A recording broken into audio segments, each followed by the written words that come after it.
Hello दोस्तों, स्वागत है आपका आपके अपने परिवार यूनिक स्टडी सेंटर के ऑनलाइन क्लासेस में एक कदम सफलता की ओर। तो बात करें तो हम पढ़ रहे हैं अब अपना सेकंड बुक, ठीक है। तो जिसमें हमने अपनी पिछली वाली वीडियो में, जिसने हमारी पिछली वीडियो ना देखी वो जाके इस प्लेलिस्ट की पहली वीडियो देख सकते हैं, जिसमें हमने बढ़िया से बताया है, अच्छे तरीके से बताया कि इस बुक में हमको कौन से चैप्टर पढ़ने हैं और उसके साथ ही पहला चैप्टर जो है हमारा रेडॉक्स रिएक्शंस, इसमें कौन कौन से टॉपिक हमको कवर करने हैं, यानी कौन कौन सी चीजें हमको पढ़नी है, ठीक है। तो आप जाके देख सकते हैं। और आप अगर हमारे चैनल पे नए हो तो चैनल को सब्सक्राइब कीजिएगा, और जितने वीडियोज अगर आपने ना देखे हो तो आप पीछे जाकर हमारी दूसरी प्लेलिस्ट से भी वीडियोस देख सकते हैं। तो चलिए शुरू करते हैं हम अपना टॉपिक। ये हमारा यूनिट नंबर 8 होगा और इस बुक का हमारा पहला टॉपिक होगा, यानी पहला चैप्टर होगा, ठीक है। तो चलिए देखते हैं क्या टॉपिक हमारा। तो हमारा टॉपिक है आज का रेडॉक्स रिएक्शंस, अर्थात अपचयोपचय अभिक्रियाएं। तो पहले जानना होगा कि ये चैप्टर ही हमारा, पहले तो बात करें चैप्टर ही है, तो इस चैप्टर को जानना होगा कि चैप्टर कहना क्या चाहता है। तो बात करें रेडॉक्स रिएक्शंस होते क्या हैं, इसको हम अपने आसपास कहाँ देखते हैं, ये भी जानना होगा ना कि कहाँ पे हम देखते हैं कि रेडॉक्स रिएक्शन अपचयोपचय अभिक्रियाएं हो कहाँ पे रही हैं, ठीक है। तो इसके लिए बात करें सबसे पहले इसकी डिफिनेशन जान लेते हैं कि क्या कहते हैं इसको, किस तरीके से हम कह सकते हैं कोई भी रिएक्शन हो, यानी कोई भी अभिक्रिया हो तो हम उसको कैसे सकते हैं कि वो अपचयोपचय अभिक्रिया है, अर्थात वो रेडॉक्स रिएक्शन है। तो बात करें, कहा जाता है कि जहां अच्छाई होती है वहां साथ में उसके बुराई जरूर चलती है ना, ठीक है। जहां दुख होता है वहां पे सुख भी होता है। तो इसी तरीके से रेडॉक्स रिएक्शन भी दो विपरीत चीजें हैं जो कि हमेशा साथ साथ चलती हैं। जैसे बात करें, एक होता है ऑक्सीडेशन, जिसको हम बोलते हैं ऑक्सीकरण,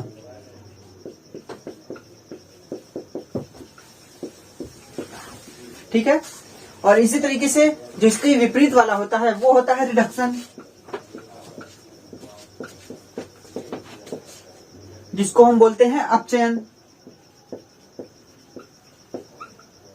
और इसका ऑक्सीकरण का एक दूसरा नाम है जिसको बोला जाता है उपचयन, ठीक है। तो बात करें, जैसे मैंने बताया कि जहां पे सुख होता है वहां पे दुख होता है, जहां पे अच्छे काम होते हैं वहां पे गलत काम भी होते हैं। तो ठीक उसी तरीके से जहां पे ऑक्सीडेशन होगा वहां पे रिडक्शन भी होगा, और यही दोनों जहां पे साथ साथ रहेंगे तो उसी को बोलते हैं कि वो रेडॉक्स रिएक्शंस है, यानी कि रेडॉक्स अभिक्रियाएं हैं। क्या बोलते हैं इसको? Redox reactions. अर्थात जब किसी अभिक्रिया में ये ऑक्सीडेशन की प्रोसेस और रिडक्शन की प्रोसेस, अर्थात ऑक्सीकरण और अपचयन दोनों साथ साथ होगा, यानी दोनों साथ साथ हमको दिखाई देगा, तो हम कहेंगे कि उस अभिक्रिया में, अर्थात उस अभिक्रिया को हम सीधे सीधे नाम देंगे कि वो रेडॉक्स अभिक्रिया है। और रेडॉक्स अभिक्रिया, ठीक है, या जिसको अपचयोपचय अभिक्रिया बोल सकते हैं, इसको आप रेडॉक्स अभिक्रिया भी बोल सकते हैं, ठीक है। इसको आप रेडॉक्स अभिक्रियाएं भी बोल सकते हैं, ठीक है। तो समझ में आई बात कि रेडॉक्स अभिक्रिया अर्थात रेडॉक्स रिएक्शन कहेंगे किसको। हम जानते हैं कि हो सकता है आपको ऑक्सीकरण अभिक्रिया या अपचयन अभिक्रिया के बारे में ना पता हो, तो घबराने की जरूरत नहीं है, अभी तो इसका इंट्रोडक्शन है, मतलब इसको अभी आप देख रहे हैं कि कहते किसको, इसके बाद हम देखते हैं कि ऑक्सीकरण क्या होता है, अपचयन क्या होता है, ठीक। तो पहले ये जान लीजिए कि रेडॉक्स रिएक्शन हम कहते किसको है कि जहां पे ऑक्सीकरण यानी ऑक्सीडेशन रिएक्शन और रिडक्शन रिएक्शन, अर्थात इसको बोलते हैं ऑक्सीकरण अभिक्रिया और अपचयन अभिक्रिया, दोनों साथ साथ जब कभी भी किसी भी रिएक्शन में हमको दिखाई देगी कि ये दोनों चीजें साथ साथ हो रही हैं, और ये दिखाई कैसे देंगी, उसके लिए कुछ प्रोसेस हैं कि किसको हम कहेंगे ऑक्सीकरण हो रहा है, किसको हम कहेंगे कि अपचयन हो रहा है, तो उसको भी हम पढ़ेंगे, ठीक है। तो जहां कहीं भी ये दोनों चीजें साथ में दिखाई देंगी उसको हम बोलेंगे कि वो अभिक्रिया रेडॉक्स अभिक्रिया के अंतर्गत आती है, यानी कि अपचयोपचय अभिक्रियाओं के अंतर्गत आती है, ठीक है। तो अब बात करें केमिस्ट्री की, हम केमिस्ट्री में पढ़ रहे हैं रेडॉक्स रिएक्शन। तो पहले ही आपको पता होगा केमिस्ट्री हम किसकी बात करते हैं, यानी किन बातों की चर्चा करते हैं कि अपने आसपास के जो मैटर्स हैं, यानी जो पदार्थ हैं, उन्हीं के बारे में पढ़ते हैं कि कौन कौन से पदार्थ हमारे पास हैं। और हमको एक चीज पता है, जैसे बात करें ऊर्जा की, तो पता है ना कि ऊर्जा सिर्फ एक रूप से दूसरे रूप में स्थानांतरित करें तो परिवर्तित होती है, ठीक है। तो ठीक उसी तरीके से पदार्थ भी जो होते हैं वो भी एक रूप से दूसरे रूप में परिवर्तित होते हैं, कह सकते हैं ना, तो सिर्फ एक रूप से दूसरे रूप में परिवर्तन उनका होता है। तो रसायन विज्ञान जो है वो इन्हीं बातों पे, यानी इन्हीं की बातें करता है, यानी इन्हीं को कंसीडर करता है कि किस तरीके से एक पदार्थ दूसरे पदार्थ में परिवर्तित हो रहा है ना। और ये भी इन भी चीजों को देखता है कि वो जो परिवर्तन है, जैसे बात करें, देखिए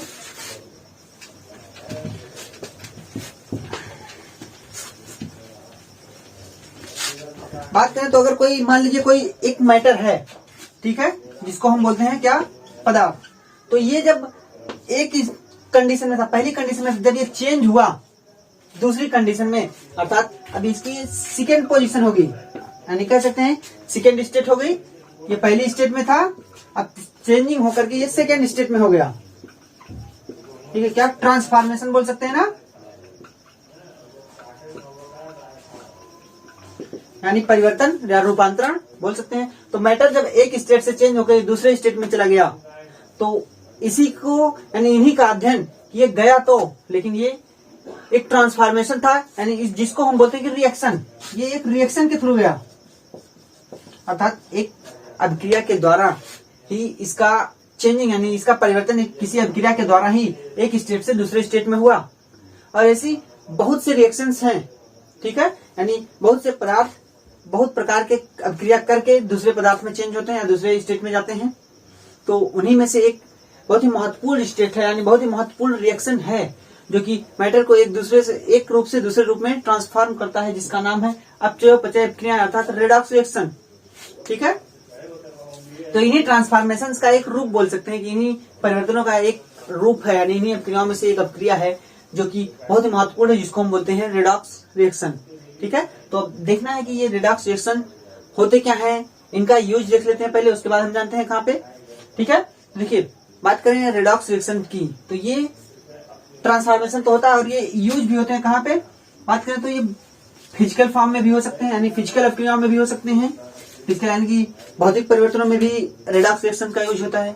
साथ में बायोलॉजिकल या तो जैविक परिवर्तनों में भी इनका यूज होता है, यानी जैविक परिवर्तनों में भी आप रेडॉक्स रिएक्शन को देख सकते हैं, ठीक है। और इसी तरीके से बात करें तो इनका यूज हमारी जो औषधियां बनती हैं, ठीक है, रोगों के उपचार के लिए जो औषधियां बनती हैं, उनमें भी इन अभिक्रियाओं का यूज होता है। हमारी बायोलॉजिकल कहें तो जैविक परिवर्तनों में बताया कि जैविक क्षेत्र में भी यूज होता है। साथ में यूज होता है ये इंडस्ट्रियल, बड़ी बड़ी इंडस्ट्री होती है, औद्योगिक क्षेत्र, उनमें भी इनका यूज होता है, वहां भी रेडॉक्स रिएक्शंस कराए जाते हैं। उत्पादन के लिए, प्रोडक्शन करने के लिए, वस्तुओं का प्रोडक्शन करने के लिए वहां भी रेडॉक्स रिएक्शंस कराए जाते हैं। कई प्रकार के धातुओं के निष्कर्षण में इसका यूज होता है, ठीक है। बात करें तो एग्रीकल्चर, हमारे कृषि क्षेत्र में भी इसका यूज होता है। कृषि क्षेत्र में बहुत सी ऐसी चीजें हैं जहाँ पे केमिकल्स बनाए जाते हैं सब, तो उन केमिकल्स को निर्मित करने के लिए इन अभिक्रियाएं चाहे तो ऑक्सीडेशन और रिडक्शन दोनों का यूज किया जाता है, जिसको हम कॉमनली रेडॉक्स रिएक्शन बोलते हैं, उनका यूज किया जाता है। जो केमिकल्स यूज होते हैं हमारे कृषि क्षेत्र में या फर्टिलाइजर्स जो बनते हैं उनके निर्माण के लिए, ठीक है। और बात करें तो इनका यानी रेडॉक्स रिएक्शन का बहुत ज्यादा यूज किया जाता है बैटरीज में, या कहें तो ऊर्जा, इनसे इनके इस रिएक्शन के थ्रू ऊर्जा लेने में। जैसे बात करें तो ईंधन कोई होगा, कोई फ्यूल होगा, तो फ्यूल की बर्निंग में, किसमें, burning of fuel, burning of fuel. अब ये फ्यूल तो कई तरीके के होते हैं, यानी डिफरेंट प्रकार के, विभिन्न प्रकार के फ्यूल हो सकते हैं, यानी ईंधन। तो उन ईंधनों को जलाने के लिए जिससे हमको ऊर्जा मिलती है, ऊर्जा किस प्रकार से, घरों में ऊर्जा है ना भाई, बिजली की जरूरत पड़ती है तो घरों में ऊर्जा।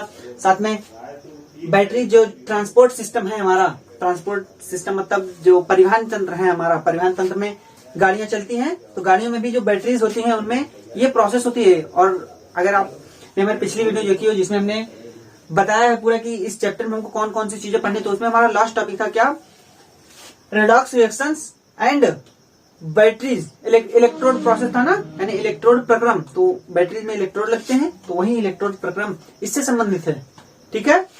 और बात करें तो इसका यूज हमारे इलेक्ट्रोकेमिकल, जो मैंने बताया बैटरी के लिए इलेक्ट्रोकेमिकल प्रोसेस यूज होता है बैटरी में, जैसे सूखी बैटरी हो, साथ में वेट बैटरी, गीली बैटरी हो, तो उसमें भी इसी का यूज होता है, यानी रेडॉक्स रिएक्शंस का ही यूज होता है।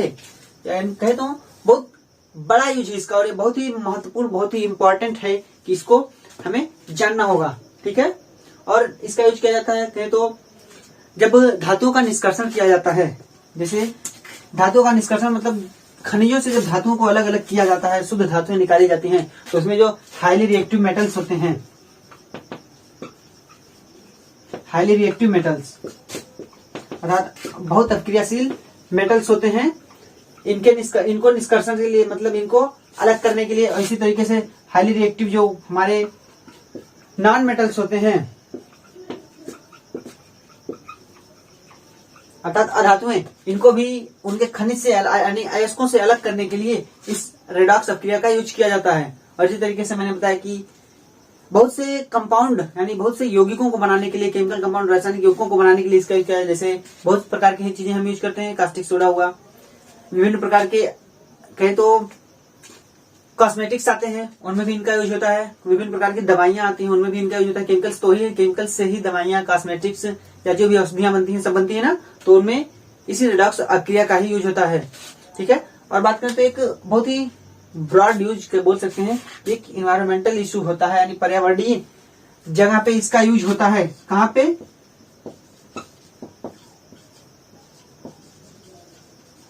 इन्वायरमेंटल इशू जो हमारा है वो बात करें तो वो कहता है कि यूज होता है इसका हाइड्रोजन फ्यूल। हाइड्रोजन ईंधन का नाम सुना होगा, यानी भविष्य में जो चीजें आएंगी वो हाइड्रोजन आधारित होंगी, यानी जो ईंधन हम पेट्रोल का यूज कर रहे हैं उनके स्थान पे हम हाइड्रोजन फ्यूल का यूज करेंगे, यानी हाइड्रोजन इकोनॉमी, इसको संक्षिप्त नाम दिया जाए हाइड्रोजन इकोनॉमी। यानी जो लिक्विड हाइड्रोजन होगा उसका यूज ईंधन के रूप में किया जाएगा, और वहां भी प्रोसेस यही होगी, रेडॉक्स अपक्रिया।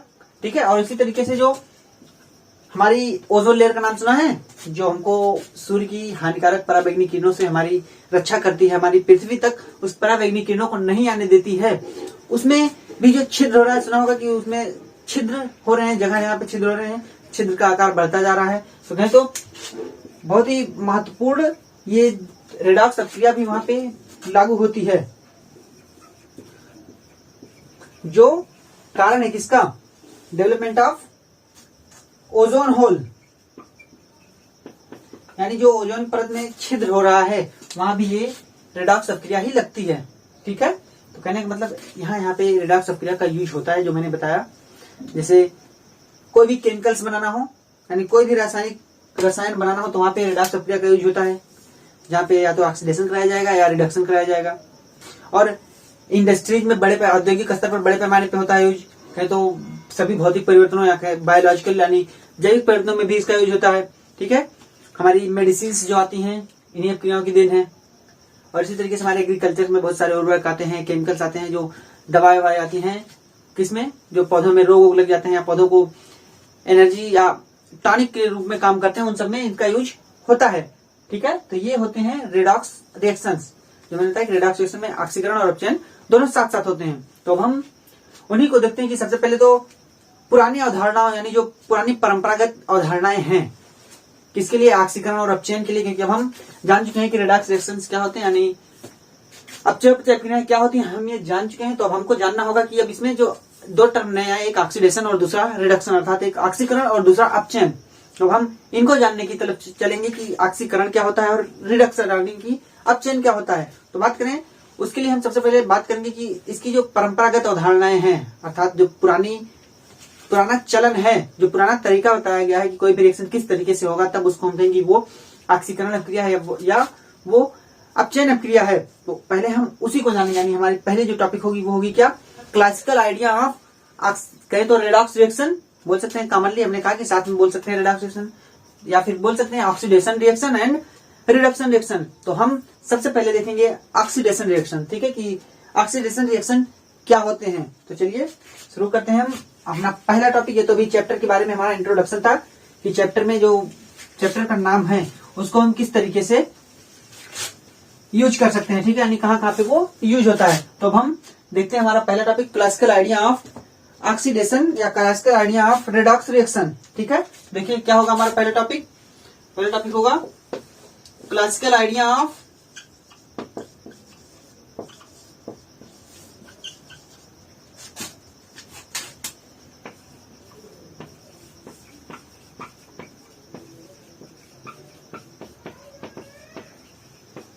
ठीक है, classical idea of redox reaction, यानी कि हम जानेंगे कि जो पुरानी अवधारणा है रेडॉक्स रिएक्शन की वो क्या है, जिसमें हम पहले टॉपिक इसमें देखेंगे कि क्या होता है हमारा। देखिए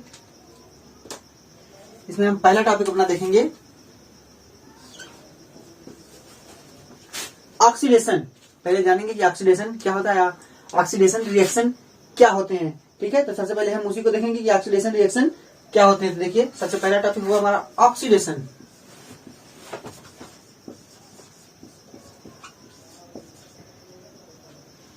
ठीक है, तो हम चलते हैं देखते हैं कि ऑक्सीडेशन यानी जिसको हम बोलते हैं ऑक्सीकरण।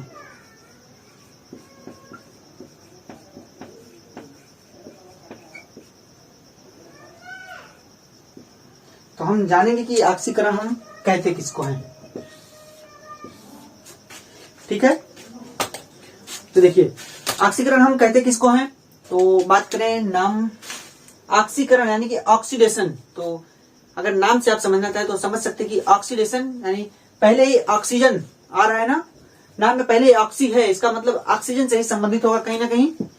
कोई भी जनरल व्यक्ति सोच सकता है कि अगर ऑक्सीडेशन है तो कहीं ना कहीं वो ऑक्सीजन से संबंधित होगा। ठीक है, तो पहली जो अवधारणा थी यानी पुरानी जो अवधारणा थी वो यही कहती थी कि जब कभी भी ऑक्सीजन किसी तत्व से जुड़ेगा यानी कोई तत्व ऑक्सीजन को अपने पास जोड़ेगा तो हम बोलेंगे कि उस तत्व का ऑक्सीकरण हुआ है यानी ऑक्सीडेशन हुआ है। भाई जब ऑक्सीजन जुड़ेगा तो उसी को बोलेंगे ना कि ऑक्सीडेशन हुआ है यानी ऑक्सीकरण हुआ है उसका। तो उसी को नाम दिया गया कि सबसे पहले जब ऑक्सीजन जुड़ेगा कहीं भी, ठीक है, तो उसको हम कह देंगे कि वहां पे ऑक्सीकरण हो रहा है। तो कह सकते हैं the term oxidation was used to describe the addition of oxygen. तो सबसे पहली बात कि ऑक्सीकरण क्या, तो जब कभी भी एडिशन ऑफ ऑक्सीजन होगा, एडिशन ऑफ ऑक्सीजन, ठीक है, तो जब कभी भी एडिशन ऑफ ऑक्सीजन होगा तो उसी को हम बोलेंगे कि क्या होगा, वो कहलाएगा कि वो ऑक्सीडेशन हो रहा है। तो वही मैंने बताया ना कि जब कभी भी एडिशन होगा ऑक्सीजन का तो वही बताएगा कि वहां पे ऑक्सीडेशन हो रहा है यानी ऑक्सीकरण। ठीक है, आप इसको याद कर सकते हैं क्योंकि ऑक्सीकरण पूछा जाता है और इस प्रकार एडिशन करके जो रिएक्शन बनेगी उस रिएक्शन को हम बोलेंगे कि वो ऑक्सीकरण रिएक्शन यानी ऑक्सीडेशन रिएक्शन है। ठीक है, तो एडिशन ऑफ ऑक्सीजन देख लेते हैं कि एडिशन ऑफ ऑक्सीजन क्या होता है, किस तरीके से ऑक्सीजन ऐड होता है किसी तत्व में। ठीक है, तो इसके लिए अगर हम एग्जाम्पल देखना चाहें तो देखिए, अगर एग्जाम्पल लें तो मान लीजिए हमारे पास ये क्या है, मैग्नीशियम ना। देखिए ये हमारे पास होगा मैग्नीशियम जो कि एक धातु है और ये होता है सॉलिड। ठीक, अब ये करेगा रिएक्शन किससे, मैंने बताया एडिशन ऑफ ऑक्सीजन यानी कि ऑक्सीजन जुड़ना चाहिए। ठीक है, देखिए तो ऑक्सीजन इससे हमको जोड़ना है, ऑक्सीजन जोड़ेंगे तो किस तरीके से, ऑक्सीजन अकेले तो जुड़ता नहीं, वो ऑक्सीजन मॉलिक्यूल लिया जाएगा यानी कि O2 और O2 ऑक्सीजन मॉलिक्यूल तो किस तरीके से होगा, गैसियस। ये सिंबल पता है ना कि ये S दिखाता है कि सॉलिड है, ये जो भी लिया गया वो सॉलिड है, और ये G दिखाता है कि गैस है, और अगर इस तरीके से L लिखा जाए स्मॉल l तो वो दिखाएगा कि लिक्विड है। ठीक है, यानी जिस किसी के भी पीछे ये वर्ड लिखे जाएंगे वो बताएंगे कि वो जो लिखा गया है वो किस स्टेट में है, उसकी भौतिक स्टेट क्या यानी भौतिक अवस्था है क्या। ठीक है, देखिए जब इसका रिएक्शन होगा यानी ये जुड़ेगा तो किस तरीके से आपको जोड़ना आता हो या ना आता हो तो मैं बता दूं किस तरीके से जुड़ता है। इसकी जो ऑक्सीकरण संख्या होती है यानी वैलेंसी जिसको हम संयोजकता बोलते हैं वो होती है +2 यानी कि ये 2 को अपने साथ जोड़ेगा, और इसकी कितनी होती है, ऑक्सीजन एटम की यानी ऑक्सीजन परमाणु की जो संयोजकता होती है वो -2 यानी कि वो 2 से जुड़ सकता है। तो यानी इसकी +2 उसकी -2, ये अपना इलेक्ट्रॉन इसको दे देगा और दोनों आपस में बॉन्डिंग करेंगे तो क्या बनाएंगे, ये बनाएंगे MgO। ठीक है, और ये बनेगा सॉलिड। ठीक है, यानी ऑक्सीजन का संयोग हो गया, एडिशन ऑफ ऑक्सीजन दिखा ना। तो जब कभी भी ऐसी रिएक्शन हमको दिखाई देगी तो वो कहलाएगी कि वो ऑक्सीडेशन रिएक्शन है। अब यहाँ पे एक बात आपको समझ में आएगी कि क्या ये रिएक्शन कहे तो शुद्ध रूप से लिखी गई है यानी संतृप्त है, बैलेंस है, नहीं ना। क्यों, क्योंकि यहाँ पे ऑक्सीजन की संख्या 1 है, यहाँ पे ऑक्सीजन की संख्या 2, और यहाँ पे मैग्नीशियम तो 1 है, यहाँ पे मैग्नीशियम भी 1 है, लेकिन ऑक्सीजन की संख्या को बैलेंस करने के लिए क्या करना होगा हमको। ठीक है, तो पहली बात तो बैलेंसिंग इज चैप्टर में भी हम बैलेंसिंग पढ़ेंगे कि हम किसी भी रेडॉक्स रिएक्शन को बैलेंस कैसे करें, लेकिन यहाँ पे आप देख लीजिए किस तरीके से करते हैं। तो यहाँ पे संख्या 2 है, यहाँ पे 2 करने के लिए हम यहाँ पे 2 लिख देते हैं, ठीक है। अब ऑक्सीजन की संख्या 2 बराबर हो गई, लेकिन अब संख्या किसकी बढ़ गई, मैग्नीशियम की। मैग्नीशियम यहाँ पे 2 हो गया, यहाँ पे 1, तो इसकी बराबर करने के लिए यहाँ पे 2 लिख देते हैं, ठीक है। अब दोनों की संख्याएं सेम है ना, देख लीजिए 2 मैग्नीशियम 2 ऑक्सीजन, 2 ऑक्सीजन और 2 मैग्नीशियम, यानी कि ये क्या दिखाता है, ये दिखाता है कि एडिशन ऑफ ऑक्सीजन ये हुआ ना। तो जब कभी भी ऑक्सीजन का जोड़ होगा, यानी किसी भी तत्व से ऑक्सीजन जुड़ेगा, तब वो बोलेंगे कि वहां पे ऑक्सीडेशन हुआ है। तो इसी तरीके से आप दूसरा एग्जाम्पल भी देख सकते हैं। देखिए दूसरा एग्जाम्पल अगर हम देखें, मान लीजिए सल्फर हमारे पास लिया जाए, देखिए सल्फर लिया जाए किस रूप में, सॉलिड, ठीक है। अब इसमें हमको जोड़ना क्या है, ऑक्सीजन, देख लेते हैं। फिर से ऑक्सीजन जुड़ेगा इसी रूप में, गैसीय स्टेट में, ठीक है, जुड़ा ना ऑक्सीजन। मॉलिक्यूल जुड़ता है, एटम के रूप में नहीं। अब जब ये दोनों संयोग करेंगे तब क्या बनाएंगे, देखिए ये बनाएंगे SO और 2, क्यों, क्योंकि सल्फर जो होगा यहाँ पे वो होगा 4, यानी कि प्लस, कहे तो 4 कंडीशन में होगा ना, +4, इसकी संयोजकता होगी 4, ठीक है। तो यहाँ पे 4 संयोजकता के कारण ये इस तरीके से बनेगा। और SO2 यानी कि सल्फर डाइऑक्साइड, जिसको हम बोलते हैं क्या, गैस है। यहाँ पे सल्फर सॉलिड था, लेकिन O2 गैस था, और यहाँ पे SO2 भी बन गया गैस। तो ये दोनों रिएक्शन क्या दिखा रहे हैं, ये दोनों रिएक्शन ही दिखा रहे हैं ना क्या, एडिशन ऑफ ऑक्सीजन, यानी कि ऑक्सीजन जुड़ा है, ठीक है। तो कहने का मतलब जब कभी भी ऑक्सीजन जुड़ेगा तो हम उसको बोलेंगे कि वहां पे ऑक्सीडेशन हो रहा है, यानी कि वहां पे ऑक्सीकरण हो रहा है। तो किसका ऑक्सीकरण हो रहा है, अब इस रिएक्शन को, दोनों रिएक्शन को हम बोलेंगे कि ये ऑक्सीडेशन रिएक्शन है, यानी कि ऑक्सीकरण अभिक्रियाएं हैं, दोनों चीजें, ठीक है। ऐसा नहीं कि सिर्फ ऑक्सीडेशन, ऑक्सीडेशन बोलेंगे किसका, ऑक्सीडेशन किसका किसका हुआ है, ऑक्सीडेशन कहेंगे हम इसका ऑक्सीडेशन हुआ है, यानी मैग्नीशियम का, और यहाँ पे सल्फर का ऑक्सीडेशन हुआ है, ठीक है। लेकिन ये रिएक्शन पूरी कहलाएगी क्या, ऑक्सीडेशन रिएक्शन, यानी कि ऑक्सीकरण अभिक्रिया, ठीक है। इतनी बात आपको समझ में आई। अब हम ऑक्सीकरण कई तरीके से पढ़ेंगे कि किस किस रूप में ऑक्सीकरण, एडिशन हो गया। अभी देखते हैं दूसरा कोई निगेटिव तत्व जुड़ेगा तब भी एडिशन होगा। अगर पॉजिटिव तत्व बाहर निकलेगा, यानी इलेक्ट्रो पॉजिटिव तत्व, यानी विद्युत धनात्मक तत्व बाहर निकलेगा, तब उसको हम बोलेंगे कि वो ऑक्सीकरण है। और अगर विद्युत ऋणात्मक तत्व जुड़ेगा तब उसको हम बोलेंगे कि वो ऑक्सीकरण है, ठीक है। तो देखिए अब इसका पहला पॉइंट तो कह सकते हैं एडिशन ऑफ ऑक्सीजन हुआ। अब आगे हम देखते हैं कि हम किसी दूसरे यानी धन विद्युत तत्व या किसी दूसरे को जो कि नाम लेके दिया जाता है H+ यानी कि हाइड्रोजन का, हाइड्रोजन के आधार पर देखते हैं, ठीक है। तो देखिए, तो अब बात करें तो ये ऑक्सीजन के लिए समझ में आया। अब बात करें अगर हम हाइड्रोजन को बेस लेके चलें, ठीक है, तब देखिए किस तरीके से हम बना सकते हैं। तो कहने का मतलब क्या होगा, रिमूवल, अभी तो ऑक्सीजन का एडिशन हुआ, यानी ऑक्सीजन को जोड़ा गया, लेकिन अब हाइड्रोजन को निकाला जाएगा। तो निकालने को क्या बोलते हैं हम, कहते हैं रिमूवल ऑफ ऑक्सीजन, यानी रिमूवल ऑफ हाइड्रोजन, ऑक्सीजन का एडिशन हुआ है, रिमूवल ऑफ हाइड्रोजन। यानी अब ऐसी रिएक्शन हमको लिखनी है कि जहां पे हाइड्रोजन जो हो, यानी हाइड्रोजन एटम, हाइड्रोजन मॉलिक्यूल जो हो वो उसका रिमूवल, यानी वो बहिष्कृत किया जाए, अर्थात उस तत्व से निकले, यानी उस कंपाउंड से निकले, ठीक है। तो देखिए इसके लिए अगर हम लिखें कोई रिएक्शन, तो देखिए कौन सी रिएक्शन हम लिख सकते हैं। इसके लिए रिएक्शन हम लिख सकते हैं मेथेन से। देखिए CH4, ये मेथेन है गैसियस स्टेट में, ठीक। अब यहां से निकलना चाहिए हाइड्रोजन, कैसे, ये हम नहीं बता रहे, साइंटिस्टों ने बताया है। जब उन्होंने देखा बार बार कि ऑक्सीजन का जुड़ना कहलाता है रिडक्शन, यानी ऑक्सीजन का जुड़ना कहलाता है ऑक्सीडेशन, तो वो इसके पास भी गए कि यहाँ पे देखें ऑक्सीजन जोड़ते हैं तब क्या होता है, ठीक है। तो उन्होंने यहाँ पे जब ऑक्सीजन को जोड़ा तो देखिए किस तरीके से जोड़ा, O2 गैसियस स्टेट, जब यहाँ पे ऑक्सीजन जुड़ा तो यहाँ से जो चीज उनको निकल के आई, जो चीज मिली, देखिए क्या मिली थी उनको मिला CO2, एक तो मिला किस स्टेट में, गैसियस स्टेट में, ठीक है। और दूसरी चीज इनको मिली H2O, ठीक है। क्या मिला, H2O, क्या, लिक्विड, ठीक है।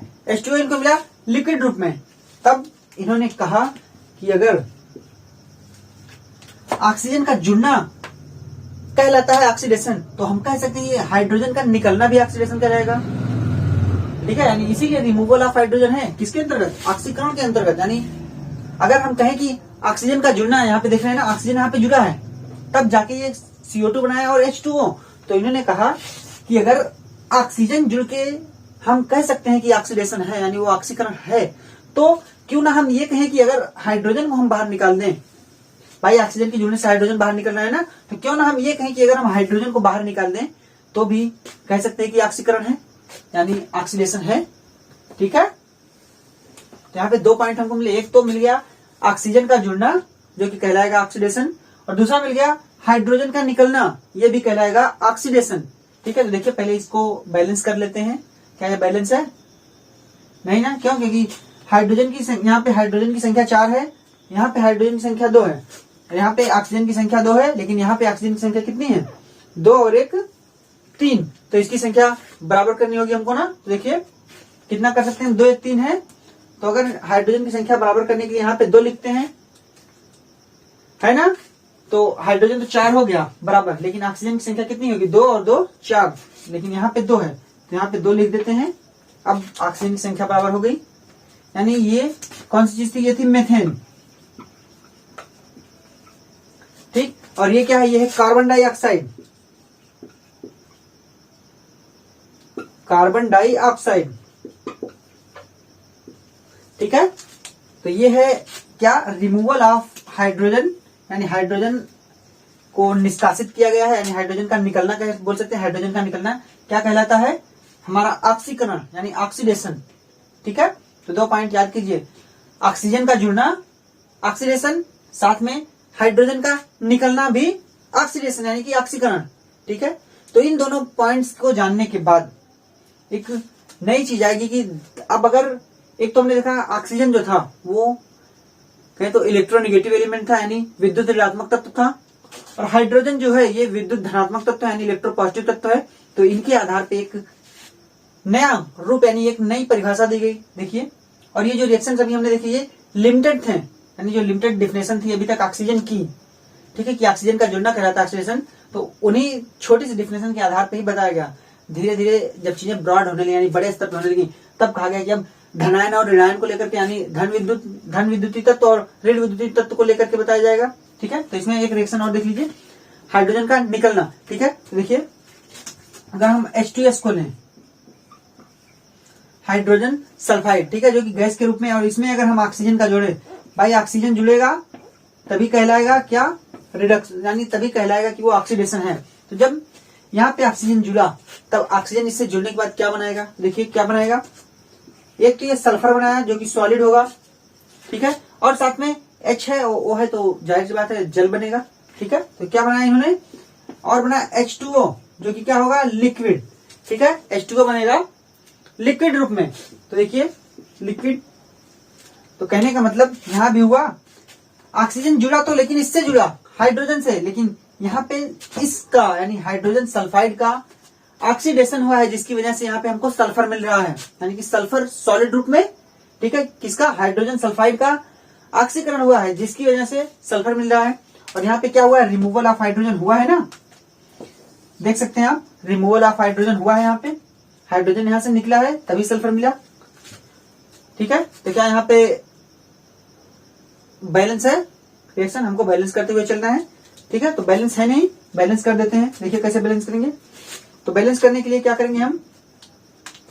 देखिए यहाँ पे ऑक्सीजन की संख्या 2 है, यहाँ पे ऑक्सीजन की संख्या 1 है, तो इसीलिए यहाँ पे 2 लिखते हैं। अब ऑक्सीजन की संख्या हो गई बराबर, हाइड्रोजन की संख्या है बराबर। ठीक है, 2 हाइड्रोजन, वहां पे हाइड्रोजन कितने हैं? 4 हैं, तो यहाँ पे 2 कर देते हैं। अब हाइड्रोजन 4 हो गए, वहां पे हाइड्रोजन 4, लेकिन सल्फर की संख्या यहाँ पे 2 है, यहाँ पे 1 है, तो यहाँ पे सल्फर की संख्या बढ़ा देते हैं। ठीक, तो अब बराबर हुआ ना, यानी रिएक्शन अब बैलेंस है, रिएक्शन प्योर है। ठीक है, तो यहाँ पे क्या हुआ? बढ़ गया ना, यानी ये कंडीशन क्लियर है कि रिमूवल ऑफ हाइड्रोजन, यानी हाइड्रोजन निकलना भी कहलाएगा क्या? हमारा ऑक्सीडेशन, और ऑक्सीजन का जुड़ना भी कहलाएगा ऑक्सीडेशन। तो इसी आधार पर अब वैज्ञानिकों ने सोचा कि जब ऑक्सीजन इलेक्ट्रोनेगेटिव एलिमेंट है, यानी विद्युत ऋणात्मक तत्व है, तो क्यों ना ऐसी कोई डिफिनेशन दी जाए जो हर तत्व के लिए वेरीफाई करे, यानी हर तत्व के लिए लागू हो। और जब हाइड्रोजन इलेक्ट्रोपॉजिटिव तत्व है तो इसको लेकर के भी कोई डिफिनेशन दी जाए जो हर जगह फॉलो हो, तो यहीं पे एक नया यानी एक नए तरीके से इन्होंने डिफिनेशन दिया कि अब अगर कोई इलेक्ट्रोपॉजिटिव तत्व निकलता है हाइड्रोजन को लेकर के, यानी विद्युत धनात्मक तत्व किसी कंपाउंड से बाहर होता है, तब उसको हम बोलेंगे कि वो कहलाएगा ऑक्सीडेशन।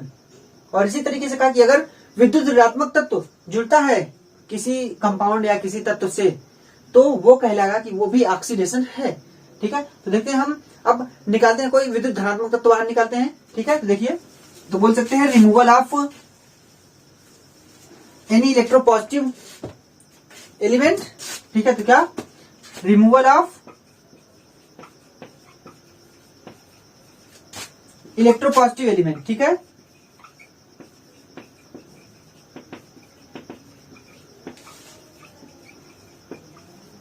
अभी एक संक्षिप्त डिफिनेशन आपको दे देंगे। ठीक है, आपको नोट्स के लिए एक संक्षिप्त डिफिनेशन जो कि 2-3 लाइन की होगी उसको आप लिख लीजिएगा, बाकी इन चीजों को भी समझ लीजिए सिर्फ। ठीक है, देखिए क्या होगा, रिमूवल ऑफ इलेक्ट्रोपॉजिटिव एलिमेंट, यानी अब कोई ऐसी रिएक्शन लिखी जाए जहां से किसी विद्युत धनात्मक तत्व को हटाया जाएगा। ठीक है, तो देखते हैं एक रिएक्शन। देखिए, अगर हम अपने एग्जाम्पल के रूप में इसको लेते हैं, देखिए K4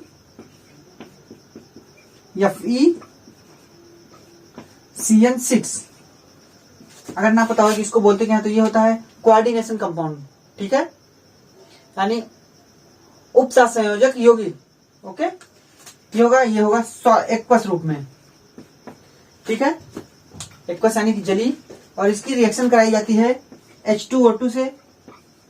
ये भी एक्वस भाई जली है तो जली के रूप में ही रिएक्शन करेगा, बिना जली तो रिएक्शन करेगा नहीं। ठीक, तो ये जब रिएक्शन करते हैं तब देखिए क्या होता है, हमको क्या करना है, रिमूवल कराना है ना, किसका, विद्युत धनात्मक तत्व का। तो यहाँ पे विद्युत धनात्मक तत्व कौन सा है, K यानी कि पोटेशियम। तो रिएक्शन में जो प्रोडक्ट आएगा यानी जो उत्पाद आएगा वहां से ये K गायब होगा। तो देखिए क्या बनने वाला है, तो बनेगा यहाँ पे K3 FeCN6, और ये क्या होगा, एक्वस ही रहेगा। ठीक है, एक्वस यानी कि जली। और क्या बनेगा, और इसके बनने के बाद निकलेगा हमारा एक K निकल गया, यहाँ से K3 हो गया, यानी 3 के बचे। पोटेशियम जो एटम था वो 3 बचा, लेकिन यहाँ पे पोटेशियम एटम 4 था, तो यहाँ से एक पोटेशियम एटम गायब हुआ, और यहाँ से देखिए यहाँ पे बन जाएगा KOH। क्या बनेगा, KOH, और ये भी एक्वस। ठीक है, यानी जली। तो ये प्रोडक्ट हमको यहाँ पे प्राप्त होता है। ठीक, कब, जब removal of positive electropositive element होता है, यानी विद्युत धनात्मक तत्व का जब रिमूवल होता है तब हमको ये रिएक्शन मिलती है। आप इस रिएक्शन को लिख सकते हैं, ये भी कहलाती है क्या, ये ऑक्सीडेशन रिएक्शन है, यानी ऑक्सीकरण क्रिया है। अभी हम रिडक्शन भी देखेंगे, यानी अपचयन क्रिया भी देखेंगे, तो ये जस्ट इसका विपरीत होगी। ठीक है, यानी जो चीजें यहाँ पे निकल रही हैं वो वहां पे जुड़ेंगी। जैसे यहाँ पे रिमूवल ऑफ इलेक्ट्रोपॉजिटिव एलिमेंट है, यानी विद्युत धनात्मक तत्व का रिमूवल हो रहा है, तो जब हम रिडक्शन पढ़ेंगे तो वहां पे विद्युत धनात्मक तत्व का योग होगा, यानी एडिशन होगा। ठीक है, तो देखिए आप इस रिएक्शन को बैलेंस कर लेते हैं। तो बैलेंस में क्या करना होगा, यहाँ पे संख्या K की कितनी है, 3 और 1 4, यहाँ पे कितनी है, 4 है। H2O2 की संख्या देख लेते हैं, 2H है, 2 है, यानी यहाँ पे कुछ गड़बड़ है। यहाँ पे अगर हम 2 लिख देते हैं तो ये सही हो जाएगा। ठीक है, सही हो जाएगा ना। देखिए यहाँ पे हम संख्या 2 लिखते हैं,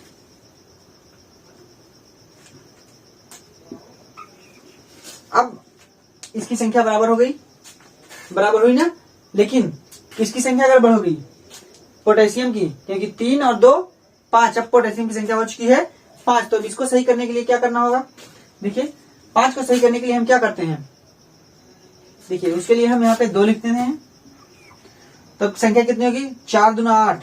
यहाँ पे कितनी संख्या थी, अभी 2 है, अगर यहाँ पे हम 2 लिख देते हैं तो 3 दूना 6 और 2 8 संख्या होगी। और यहाँ पे 2 लिखने से आयरन, और यानी जो आयरन था और साइनाइड था इसमें कोई दिक्कत नहीं, यहाँ भी 2 लिख दिया तो आयरन और साइनाइड में कोई दिक्कत नहीं, यानी कि ये रिएक्शन अब बैलेंस है। और इसका नाम क्या होगा, इसका जो होगा आयरन का वो होगा +2, इसलिए इसको बोलेंगे फेरोसाइनाइड, फेरो या बोल सकते हैं फेरस साइनाइड। ठीक है, और यहाँ पे बोलेंगे फेरिक साइनाइड, क्योंकि यहाँ पे ऑक्सीकरण संख्या जो इसकी होगी वो होगी +3, यानी संयोजकता जो होगी वो होगी +3, और यहाँ पे +2।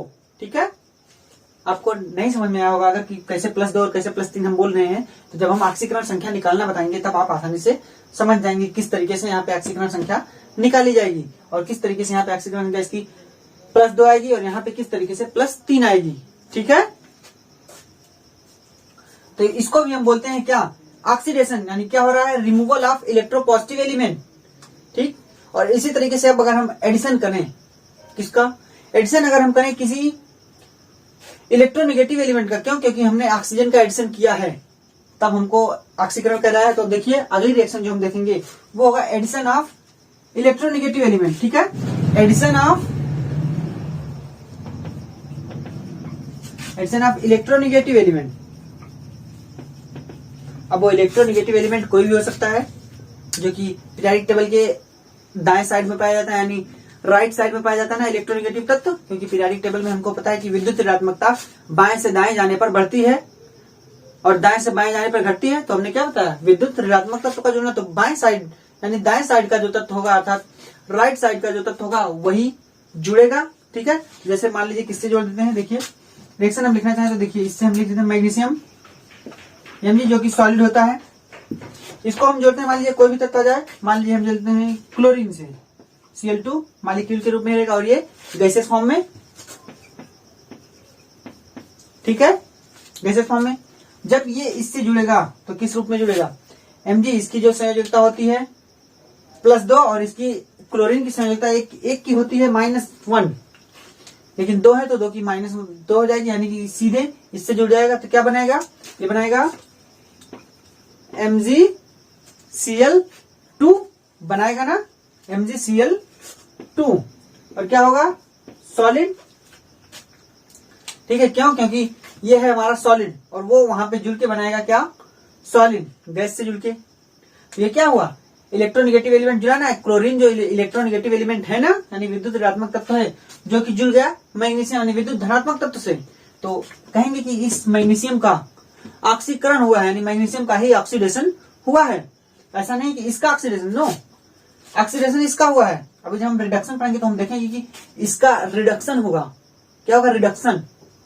ठीक है, क्यों, क्योंकि इसमें इलेक्ट्रोपॉजिटिव तत्व जुड़ रहा है, जबकि ऑक्सीडेशन में पढ़ने क्या, इलेक्ट्रोपॉजिटिव तत्व निकलता है। अभी जो इसके पहले हमने पढ़ा रिमूवल ऑफ इलेक्ट्रोपॉजिटिव तत्व एलिमेंट। ठीक है, तो अभी आप ऑक्सीडेशन पे फोकस कीजिए कि ऑक्सीडेशन क्या होता है। तो ऑक्सीडेशन क्या, एडिशन ऑफ इलेक्ट्रोनेगेटिव एलिमेंट यानी विद्युत ऋणात्मक तत्व का जुड़ना कहलाएगा क्या, ऑक्सीडेशन। ठीक है, तो ये ऑक्सीडेशन है। इसी तरीके से और रिएक्शन आप ले सकते हैं। मान लीजिए आपने ले लिया कैल्शियम को, ले लीजिए। ठीक है, इलेक्ट्रोपॉजिटिव तत्व, यहाँ पे आप मान लीजिए इसको जोड़ देते हैं। देखिए मान लीजिए यहाँ पे आप जोड़ते हैं सल्फर को जो कि सॉलिड होता है। ठीक है, तो भाई विद्युत ऋणात्मक तत्व आप फ्लोरीन को भी जोड़ सकते हैं, ब्रोमीन को भी जोड़ सकते हैं। ठीक है, तो यहाँ पे क्या बनाएगा, यहाँ बनाएगा CaS और ये कैसा बनाएगा, सॉलिड। तो क्या बन गया, कैल्शियम सल्फाइड। किसने बनाया, सल्फर ने, जो कि विद्युत ऋणात्मक तत्व है। तो कहने का मतलब कैल्शियम का क्या हुआ, ऑक्सीडेशन हुआ, यानी कैल्शियम का ऑक्सीकरण हुआ है, अर्थात विद्युत ऋणात्मक तत्व कैल्शियम से जुड़ा और जिसकी वजह से हमको जो कंपाउंड मिल गया क्या, कैल्शियम सल्फाइड। तो इसका ऑक्सीकरण हुआ यानी ऑक्सीडेशन और इसका क्या होगा, अपचयन। क्योंकि हमें रेडॉक्स रिएक्शन की डेफिनेशन यही पता है कि ऑक्सीकरण और अपचयन दोनों साथ साथ होते हैं, यानी ऑक्सीडेशन और साथ में रिडक्शन दोनों चीजें साथ साथ होती हैं, तभी हम उसको बोलते हैं वो रेडॉक्स रिएक्शन है। तो इसको हम बोल सकते हैं कि ये रेडॉक्स अभिक्रियाएं हैं। ठीक है, तो इतनी बात ऑक्सीडेशन के लिए। अब हम ऑक्सीडेशन की एक संक्षिप्त डेफिनेशन लिख लेते हैं, यानी ब्रीफ डेफिनेशन एक लिख लेते हैं कि क्या डेफिनेशन हम ऑक्सीडेशन के लिए लिख सकते हैं। बाकी आप एग्जाम्पल्स लिख ली, यानी जो रिएक्शंस हैं उनको आप लिख सकते हैं। आप वीडियो को रिवाइज करके यानी वीडियो को वापस जाकर के भी रिएक्शन सारे देख सकते हैं। ठीक है, और एग्जाम्पल के रूप में इसका रिएक्शन लिख सकते हैं। तो चलिए हम एक छोटी सी डेफिनेशन लिखते हैं। तो हम क्या डेफिनेशन लिख सकते हैं ऑक्सीडेशन की, तो ऑक्सीडेशन है तो कह सकते हैं कि द एडिशन ऑफ ऑक्सीजन, क्या देखिए हम कह सकते हैं द एडिशन ऑफ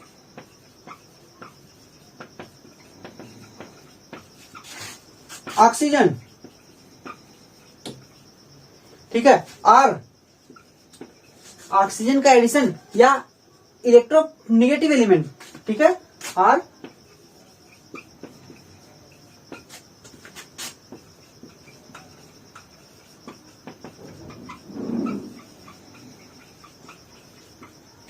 है ना, या तो ऑक्सीजन का जुड़ना हो या फिर इलेक्ट्रोनेगेटिव एलिमेंट का जुड़ना हो,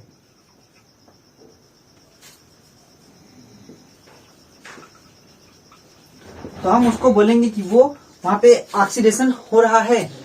ठीक है, यानी कि ऑक्सीकरण वहां पे हो रहा है। क्या? द एडिशन ऑफ ऑक्सीजन और electronegative element to a substance, यानी किसी पदार्थ में जुड़ेंगे ना,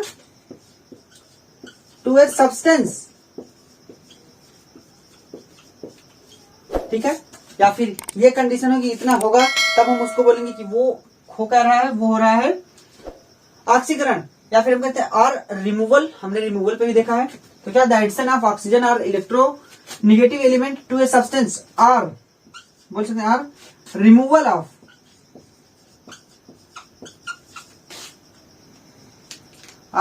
ऑफ हाइड्रोजन हमने देखा है, रिमूवल ऑफ हाइड्रोजन। ठीक है, हाइड्रोजन हो, या कह सकते हैं और इलेक्ट्रोपॉजिटिव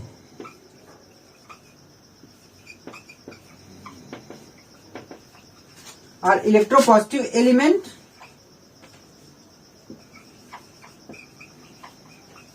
ठीक है, और इलेक्ट्रोपॉजिटिव एलिमेंट फ्रॉम, या बोल सकते हैं टू ना, तो electronegative element from a substance.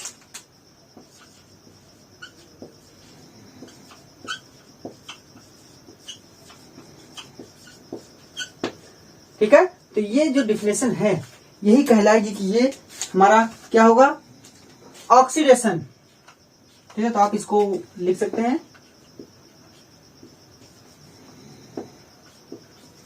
देख लीजिए आप, यही डिफिनेशन होगी पूरी ऑक्सीडेशन यानी ऑक्सीकरण की। यही डिफिनेशन होगी क्या?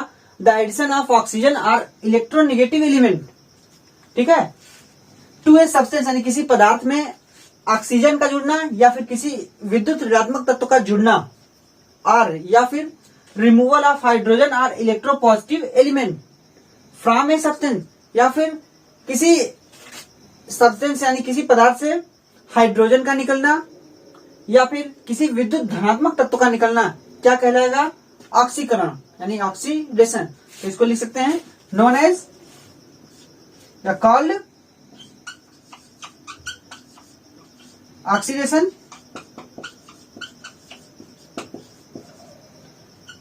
ठीक है, ऑक्सीडेशन रिएक्शन बोल सकते हैं, यानी इस अभिक्रिया को, इस प्रोसेस को हम बोलेंगे कि वो ऑक्सीकरण अभिक्रिया है। और अगर पूछ ले कि किसका ऑक्सीडेशन हुआ है, तो जिस पदार्थ में ये चीजें जुड़ेंगी या निकलेंगी तो बोलेंगे कि उसी पदार्थ का ऑक्सीडेशन हुआ है। ठीक है, तो ये पूरी बात हुई ऑक्सीडेशन के लिए। आप एग्जाम्पल्स पीछे रिवाइज करके देख सकते हैं कौन कौन से एग्जाम्पल इसमें दिए जा सकते हैं। ठीक है, तो इतना जानने के बाद अब हम चलते हैं, जानेंगे ऑक्सीडेशन के बाद जो साथ में रिडक्शन हो रहा है यानी अपचयन हो रहा है, उसको भी देखते हैं कि अपचयन किस तरीके से हो रहा है। और एक बात और कि ऑक्सीकरण को हम बोलते हैं उपचयन, नाम देख लीजिएगा, क्या बोलते हैं? उपचयन, जो कि होता है उल्टा सीधा रिडक्शन का उल्टा। ठीक है, तो चलिए देखते हैं कि रिडक्शन यानी कि अपचयन क्या होता है। आप डेफिनेशन यहां से देख सकते हैं। तो अब हम जानेंगे कि रिडक्शन क्या होता है यानी कि अपचयन क्या होता है। हमने पहले बताया कि जिस तरीके से ऑक्सीकरण हमने पढ़ा, ठीक उसी का उल्टा यानी जस्ट उसी का उल्टा होता है अपचयन।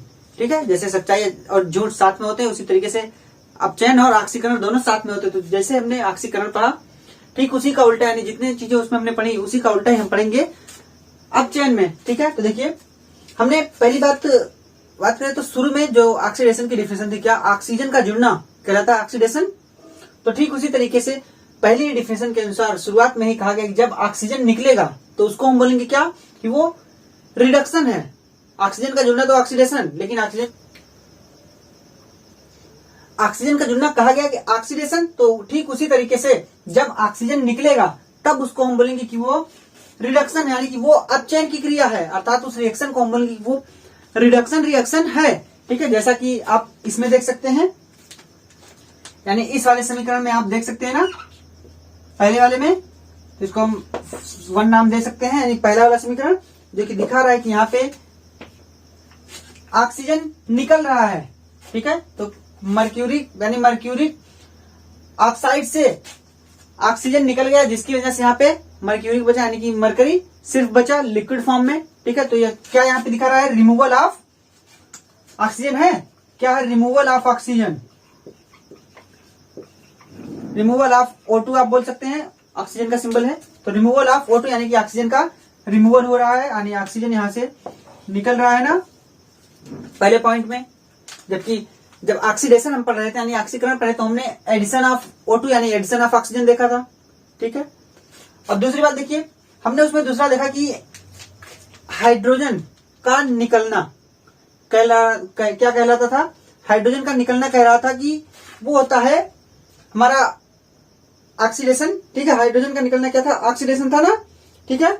देखिए अब यहां पे O2 निकला यानी इलेक्ट्रोनेगेटिव एलिमेंट। तो दूसरी बात यहां से भी आप देख सकते हैं, यानी दूसरी वाली रिएक्शन में आपको दिख रहा होगा कि यहां पे भी एक इस फेरिक क्लोराइड से फेरस क्लोराइड बन गया, यानी एक क्लोरीन जो कि इलेक्ट्रोनेगेटिव एलिमेंट है वो निकल के H2 के साथ चला गया, यानी हाइड्रोजन के साथ चला गया ना, जिसने वहां पे HCl बना लिया, हाइड्रोक्लोरिक एसिड बना लिया।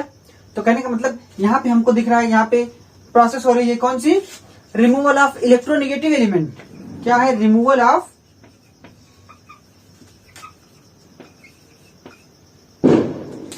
इलेक्ट्रोनेगेटिव एलिमेंट,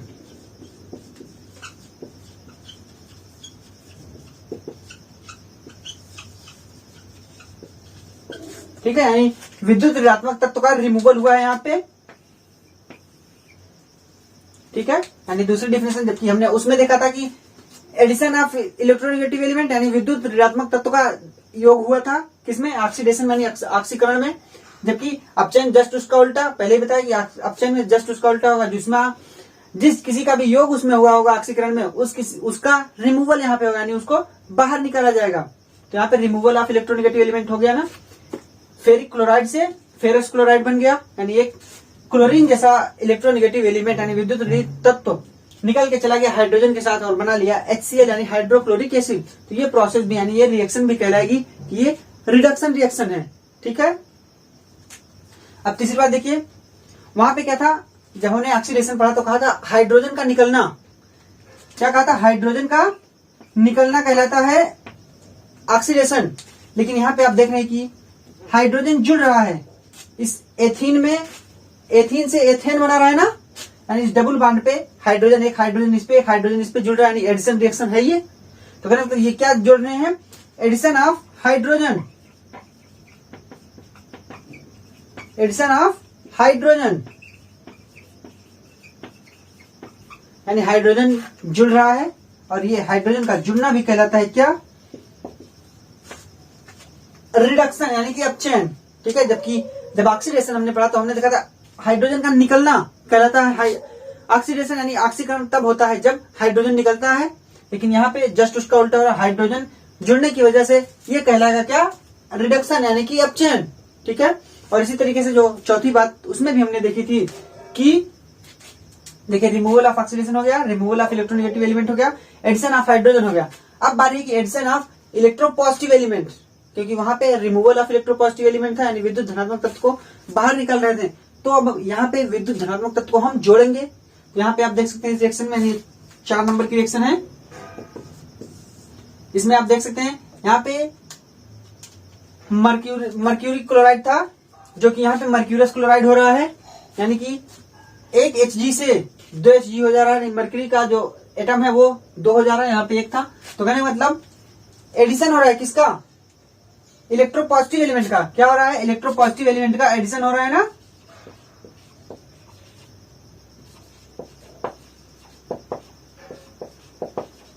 इलेक्ट्रोपॉजिटिव एलिमेंट का तो क्या हो रहा है, इलेक्ट्रोपॉजिटिव एलिमेंट का एडिशन, यानी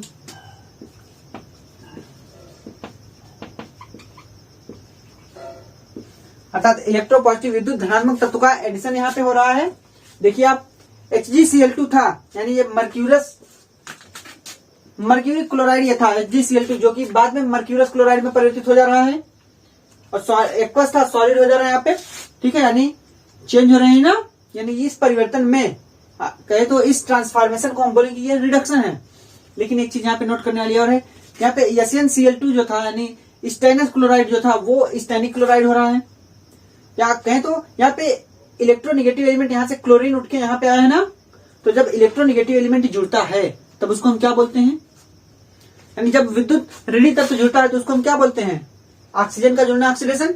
तो ऑक्सीजन विद्युत ऋणी तत्व है यानी इलेक्ट्रोनेगेटिव तत्व है। तो ठीक उसी तरीके से जब कोई भी विद्युत ऋणी तत्व जुड़ेगा किसी सब्सटेंस यानी किसी पदार्थ से एडिशन करेगा तब उसको हम बोलेंगे वहां पे ऑक्सीडेशन हो रहा है।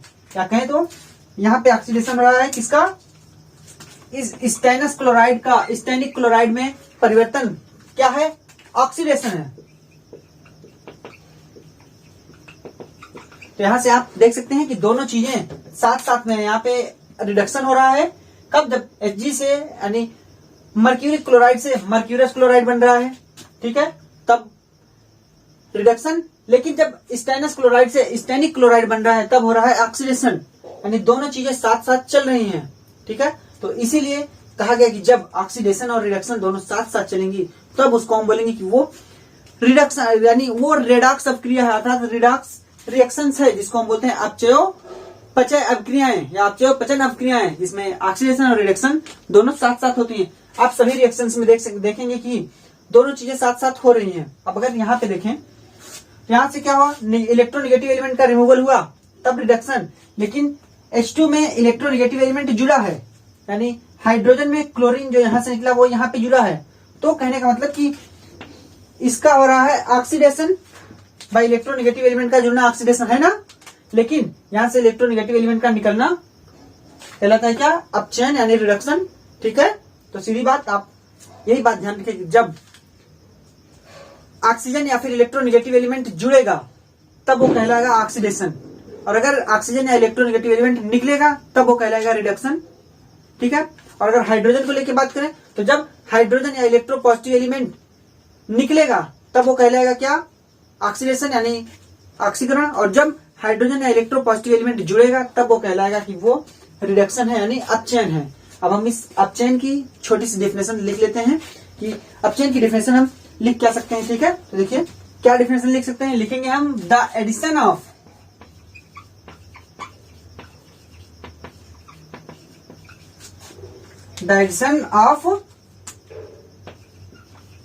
हाइड्रोजन, भाई हमने हाइड्रोजन को लेकर के पढ़ा है, हाइड्रोजन का एडिशन हो या द एडिशन ऑफ हाइड्रोजन या इलेक्ट्रोपॉजिटिव एलिमेंट,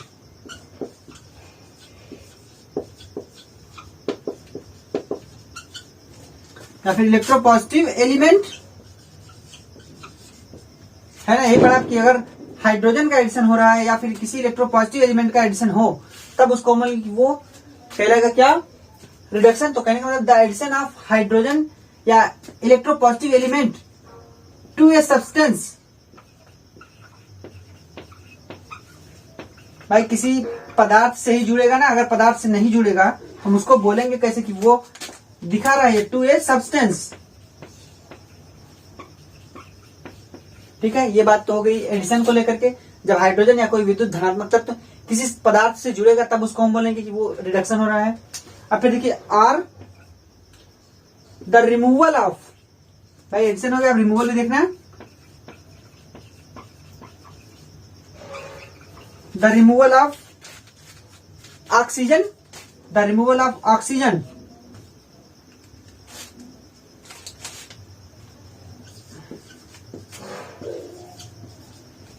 ऑक्सीजन निकले या फिर निकले क्या, electronegative element, removal of oxygen or electronegative element,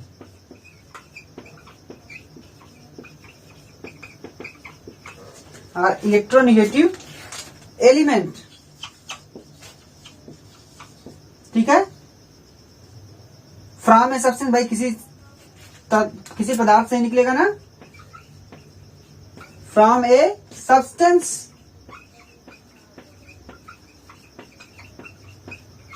तो इसी को हम बोलेंगे कि ये कहलाएगा क्या, रिडक्शन,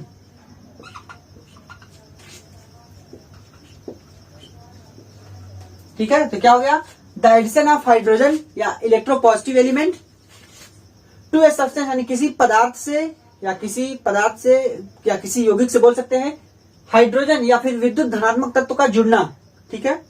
और द रिमूवल ऑफ ऑक्सीजन या इलेक्ट्रोनेगेटिव एलिमेंट, या फिर ऑक्सीजन या फिर किसी विद्युत ऋणात्मक तत्व का यानी विद्युत ऋणात्मक तत्व का निकलना फ्रॉम ए सब्सटेंस किसी पदार्थ से क्या कहलाता है? Called reduction. ठीक है, और इस पूरी प्रोसेस को बोलते हैं कि वो रिडक्शन रिएक्शन है। रिडक्शन यानी कि जिसको हम बोलते हैं अपचयन, है ना, तो इसको हम बोलते हैं अपचयन, यानी कि ये अपचयन अभिक्रिया या जिसको रिडक्शन रिएक्शन बोलते हैं। ठीक है, तो ये पूरी बात हुई अपचयन के लिए। आपने ऑक्सीकरण देखा, आपने अपचयन देखा। ठीक है, तो अब आप इस पे कोई भी एग्जांपल अपनी बुक से आप देख सकते हैं। बुक में ढेर सारे एग्जांपल है और आप इन छोटी छोटी डिफरेंसेस के नीचे जो मैंने एग्जांपल 4-5 बताए हैं सभी में, वो आप जरूर लिख लीजिएगा। ठीक है, अगर अभी ना लिखिए आप वीडियो को रिवाइज करके देख सकते हैं, वहां से आप एग्जांपल सारे लिख सकते हैं, जिससे आपको तैयारी करने में आसानी हो। और इनको याद करने का एक आसान सा तरीका है कि आप एग्जाम्पल याद कीजिए। अगर डेफिनेशंस नहीं याद होती हैं तो आप एग्जाम्पल को किसी तरीके से याद कीजिए, क्योंकि एग्जाम्पल्स याद रहेंगे तो आप डेफिनेशंस आसानी से बना के लिख सकते हैं। ठीक है, तो ये पूरी बात आज थी रिडॉक्स रिएक्शन के लिए, जिसमें हमने देखा कि रिडॉक्स रिएक्शंस क्या होते हैं। हमने उसमें देखा ऑक्सीकरण क्या होता है, कौन कौन से बेस पे ऑक्सीकरण को हम डिफाइन कर सकते हैं। हमने अपचयन को देखा कि अपचयन को कौन कौन से बेस पे डिफाइन कर सकते हैं, यानी अपचयन की परिभाषा किस तरीके से दी जा सकती है। हमने सभी के लिए 4-5 एग्जांपल्स देखे हैं।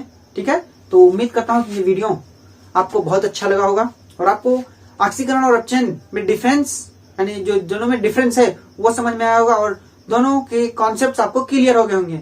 ठीक है, तो ऐसे ही वीडियोज के लिए हमारे चैनल से जुड़े रहिए और अगर आप हमारे चैनल पर नए हो तो चैनल को सब्सक्राइब कीजिएगा और वीडियो को लाइक कीजिए और ज्यादा से ज्यादा शेयर कीजिएगा। ठीक है, तो चलिए मिलते हैं अपने अगले वीडियो में। इसके आगे की टॉपिक के साथ जो भी हो उसके आगे की टॉपिक के साथ मिलते हैं अपने अगले वीडियो में। तब तक के लिए धन्यवाद एंड जय हिंद।